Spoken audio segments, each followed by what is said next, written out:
বিরিয়ানি রান্নার জন্য এখানে আমি হলুদ ছাড়া মাংসের সব রকম মশলা দিয়ে এই যে মাংসটাকে ভালো করে সিদ্ধ করে নিয়ে এখন কষিয়ে নিচ্ছি। দেখতে পাচ্ছেন, এরপরে কিন্তু আমরা এগুলোই দিব। তো ভিডিওটার সাথেই থাকুন আমাদের।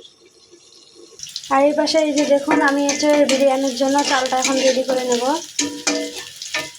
প্রথমে পেঁয়াজটাকে একটু হালকা লাল করে ভেজে নেব, তারপরে এর মধ্যে আমরা ধুয়ে রাখা চালটা এখন দিয়ে দেবো আস্তে আস্তে করে।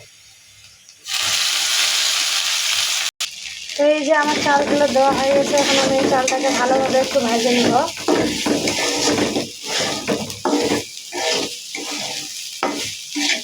চালের মধ্যে কিন্তু আমি গোটা মশলা অ্যাড করেছি এবং আদা রসুন বাটা একটু দিয়ে দিয়েছি। চালটা একটু ভালোভাবে কষিয়ে নিলে পোলাওটা কিন্তু ঝরঝরা হবে। চালটা আমাদের ভাজা হয়ে গেছে এবং এখানে এখন আমি গরম পানি অ্যাড করতেছি।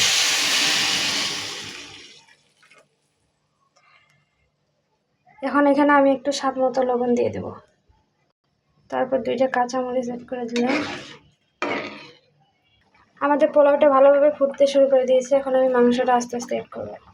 তো এই যে সবশেষে আমাদের বিরিয়ানিটা কিন্তু রেডি হয়ে গিয়েছে। তো বাড়িতে চাইলে আপনারা কিন্তু ট্রাই করতে পারেন। এগুলো একবারে ঘরোয়া মশলা দিয়ে তৈরি করেছি, খেতে কিন্তু দারুণ হয়েছে। আপনারা ট্রাই করে দেখতে পারেন। ধন্যবাদ সবাইকে, আল্লাহ হাফেজ।